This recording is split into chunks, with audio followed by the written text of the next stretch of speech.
ini gue akan review tablet yang waktu itu sempat heboh banget. Mungkin ini salah satu pelopor 2-in-1 tablet laptop, teman-teman. Yaitu gue pengen review ini HP 11X360. Jadi dia bisa jadi tablet dan juga bisa jadi laptop gitu. Ini udah touchscreen, masih ada touchscreen. Yang di tahun 2016an mungkin 8 juta. Sekarang tablet ini atau laptop tablet ini akan gue jual dengan harga 1 juta kecil ini. Nah, ini kalau misalnya dia kayak gini udah bisa balik lagi memang dengan layar IPS tuh 13.336 x 786 itu resolusinya. Terus dia bisa 360 derajat kayak gini memang. Nah gitu nanti dia akan otomatis pindah kayak gini. Jadi nanti bisa jadi tablet. Dan ini juga bisa udah touchscreen memang. Di mouse-nya. Ya di sini di mouse-nya kita bisa tutup ya kayak gini. Udah touchscreen juga masih bagus teman-teman. Oke. Ya, jadi teman-teman, ini HP 11X360-nya. Ini touchscreen-nya masih berfungsi dengan baik. Bisa kita lihat juga, bisa di YouTube. Nah, ini 60 Hz ya. Masih refresh rate-nya gitu. Jadi masih pelan banget. Dan ini masih berfungsi banget, enak juga. Nah, sebenarnya nanti gua akan jelasin. Jadi laptop ini tuh cukup optimal untuk browsing dan juga pekerjaan office sederhana teman-teman, karena menggunakan RAM hanya 4 GB, terus juga memorinya itu 500 GB tapi HDD, bukannya NVMe atau NVMe, jadi itu masih lemot banget, jadi nggak bisa dimaksimalkan untuk aplikasi lain gitu teman-teman. Nah di sini, oke, selanjutnya kita lihat port-portnya ada apa aja. Di sini ada tombol power, di sini ada heatsink untuk mengeluarkan angin panasnya nih. Di sini ada heatsink, di sini ada tombol power, di sini ada USB. Ini USB yang 3.2 Gen 1, terus di sini ada audio jack, di sini ada volume up dan volume down teman-teman. Nah bisa dilihat itu volume up, volume down. Nah terus di bagian depannya ini trackpadnya lumayan lebar, tapi nggak terlalu lebar-lebar banget juga. Nah dia kalau misalnya gini akan balik otomatis. Terus tombol-tombol keyboardnya ini juga enak nih, lumayan empuk, bunyinya juga bunyi keyboard banget gitu. Ini bahannya kayak aluminium. Terus di sini cuma ada informasi service centernya. Di sini masih menggunakan Intel Inside. Ini Intel yang masih Celeron ya teman-teman, Celeron 2850. Di sini ada USB 2, di sini juga USB 2, di sini ada USB 2, terus di sini ada HDMI, di sini ada kabel LAN, terus di sini ada cartridge. Jadi teman-teman yang mungkin punya hobi fotografi lewat foto yang menggunakan SD card bisa langsung dimasukin sini gitu, tapi nggak recommended karena nanti proses operasinya akan lama banget teman-teman. Oke, ini juga bisa mode vertikal seperti ini gitu. Jadi mode tablet teman-teman juga bisa buat seperti ini untuk presentasi. Jadi ini bagus banget. Tuh. Nah, bobotnya sendiri ini ada di 1,35 teman-teman. Nah, untuk layarnya sendiri ini ada di 11,6 inch gitu. 11,6 inch. Terus lebar layarnya, lebar dari sini ke sini itu 31 cm, terus panjangnya dari sini ke sini itu 21 cm, dari atas sini ke sini 21 cm teman-teman. Nah, untuk grafisnya sendiri dia nggak ada VGA tambahan ya, dia cuma pakai Intel HD grafis yang cukup bagus untuk style YouTube kayak gini, style YouTube streaming gitu, gambarnya udah cukup bagus banget gitu, terang. Nah coba kita lihat kecerahan maksimalnya teman-teman. Nah ini adalah di kecerahan maksimal kayak gini, cukup bagus. Nah, untuk tonton gambar juga lumayan tajam. Jadi untuk main game kayaknya nggak bisa ya untuk game-game berat. Jadi ini cukup untuk browsing atau streaming aja gitu teman. Oke, kita akan coba masuk di beberapa fungsinya teman-teman. Gua akan coba rekam layar juga agar lebih jelas. Oke teman-teman. Dan sekarang gua akan nunjukin beberapa hasil dari pengetesan ya. Di sini gue pakai Crystal Disk Info. Di sini health statusnya itu good. Terus temperatur juga lumayan ademnya 36 derajat. Di sini ada beberapa keterangan lainnya nih. Nanti teman-teman bisa lihat sendiri ini. Oke, itu yang pertama. Nah, ini di CPU Z. Nah, di sini ada beberapa keterangan lebih matang lagi. Di sini dia pakai prosesor Intel Celeron 6N2840 yang ngebuat si laptop ini tuh cukup optimal untuk pengetikan dan juga browsing sederhana, teman-teman. Yang karena dia RAM-nya cuma 4, jadi buka tabnya nggak terlalu banyak. Ini agak lemot karena beberapa tab di sini bisa dilihat gue buka banyak banget itu. Nah, di sini ada soket 1170. Terus di sini bisa dilihat juga Intel Celeron 2.16 GHz. Terus di mainboardnya pakai Intel. Terus di memorinya ini dia pakai DDR3 4 GB ya untuk RAM-nya. Ini speednya, grafiknya pakai Intel HD grafik. Jadi ini cukup lumayan untuk nonton, streaming atau browsing juga lumayan, tapi nggak cocok untuk main game dan lain-lain, teman-teman. Benchnya ini buat CPU. Oke.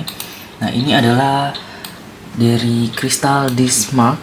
Ini jadi dia dengan RAM dan memorinya itu dia cuma bisa ngerit dengan kecepatan 109,43 dan kecepatan menulisnya atau paste atau copy paste nyalin datanya itu cuma 115, teman-teman.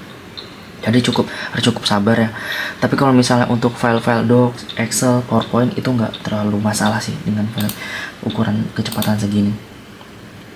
Oke, sekarang yang paling penting adalah kita ke baterai health-nya, teman-teman. Di sini baterai health-nya udah 75% gitu.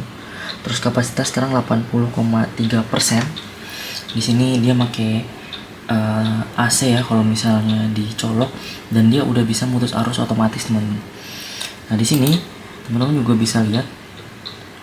Nah, dengan kapasitas 80%, dia akan sanggup sampai 1 jam 16 menit itu perkiraannya ya. Kalau misalnya di 100% bisa sampai 2 jam. Jadi 1 sampai 2 jam, teman-teman.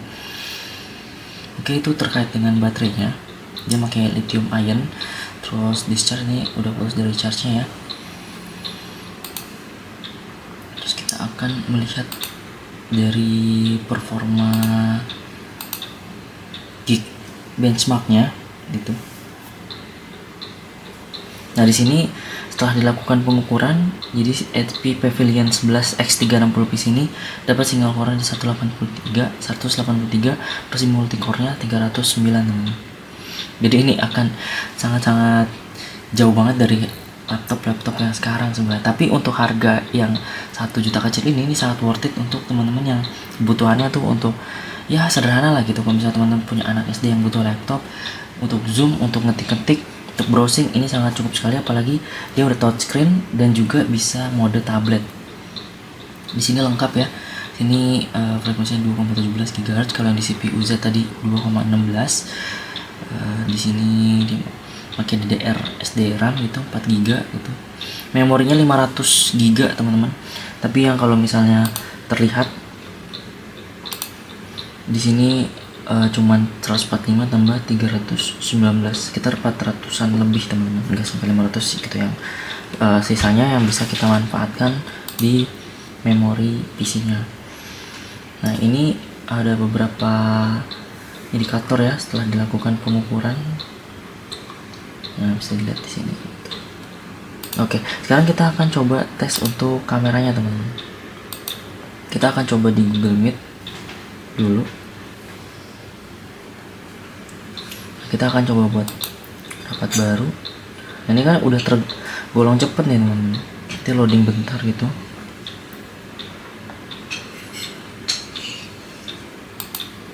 Kita buat rapat baru, mulai rapat instan.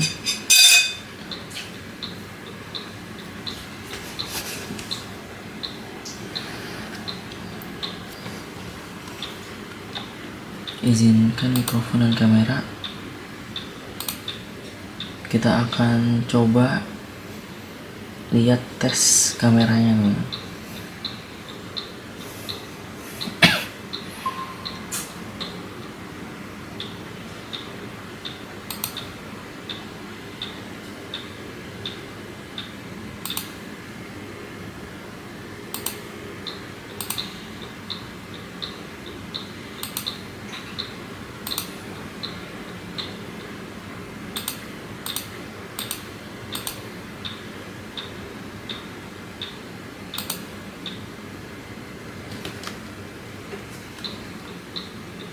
tes.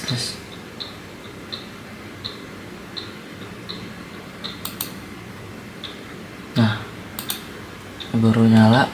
Nah, kameranya kayak gini buruk banget ya, emang ya. Ini kayaknya kameranya masih VGA banget nih, kayak model-model 3GP nih, kayak gini nih kameranya. Emang butuh bantuan kamera eksternal sih teman-teman. Nah, ini untuk Google Meet ya, nggak ada masalah. Nah, kita sekarang akan coba di Zoom.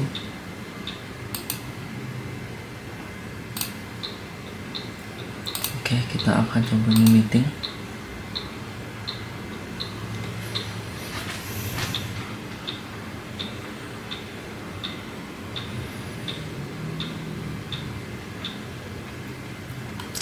Nah, kalau di Zoom ini mungkin kelihatannya akan lebih smooth gitu teman-teman.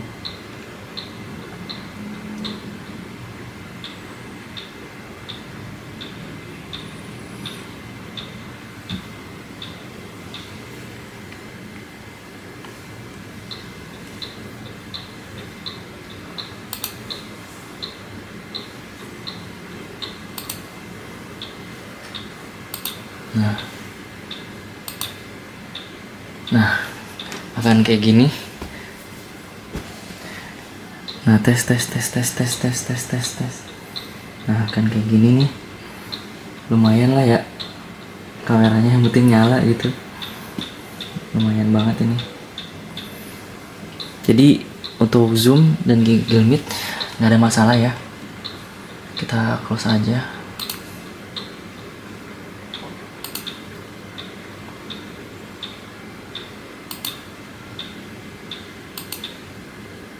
Oke. Nah, sekarang kita akan coba juga di pengetikan teman-teman. Di sini gue akan coba Microsoft Word gitu ya. Hello World.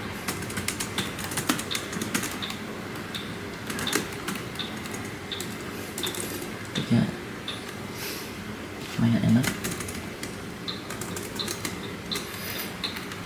Di sini juga nggak ada lemot-lemot ya, cepet gitu ngetiknya.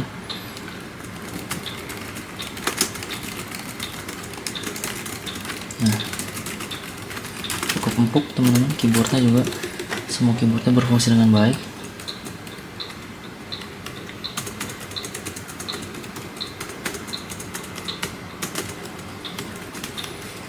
Jadi kalau teman-teman beli, ini sangat worth it banget nih untuk ngetik-ngetik ya. Jadi kesimpulannya laptop ini cocok banget buat teman-teman yang punya anak SD atau SMP yang kebutuhannya tuh udah mulai ngetik, bisa browsing juga, dan juga bisa kalau di browsing malah lebih enteng lagi kalau misalnya mau ngetik di Google Docs, di spreadsheet atau di presentation, Google Presentation itu akan lebih mudah lagi. Bisa Zoom, terus bisa Google Meet juga. Untuk kebutuhan dasar ini bisa dilibas semua teman-teman. Karena RAM-nya terbatas hanya 4 gitu. Kalau misalnya nanti teman-teman pakai laptop ini, gue sarankan untuk meng-close aplikasi-aplikasi yang gak digunakan gitu, karena kapasitas memori RAM-nya itu sangat kecil gitu. Nah, keunggulannya apa? Keunggulannya laptop ini udah bisa 360 derajat kayak gini, bisa vertikal kayak gini. Nah, ini bisa jadi tablet vertikal kayak gini, terus bisa yang horizontal juga kebalik kayak gini, terus ini bisa dijadiin laptop, ini bisa juga dijadiin kayak mode presentasi gitu. Kalau misalnya nanti teman-teman mau presentasi, ini bisa ditekuk kayak gini, tinggal kayak gini, dan enak banget. Tombol-tombolnya juga masih kencang, semua portnya lengkap, bahkan ada SD cardnya, masih ada audio jacknya juga, ada 3 USB hub. Nah, jadi ini sangat worth it dibeli di harga 1 juta kecil teman-teman. Nanti untuk link pembeliannya gue akan taruh di deskripsi. Kalau misalnya ada pertanyaan silahkan taruh di kolom komentar. Nanti kalau misalnya teman-teman merasa video ini bermanfaat, silahkan like, komen, dan subscribe. Mudah-mudahan bermanfaat. Cukup dari gue. Wassalamualaikum warahmatullahi wabarakatuh.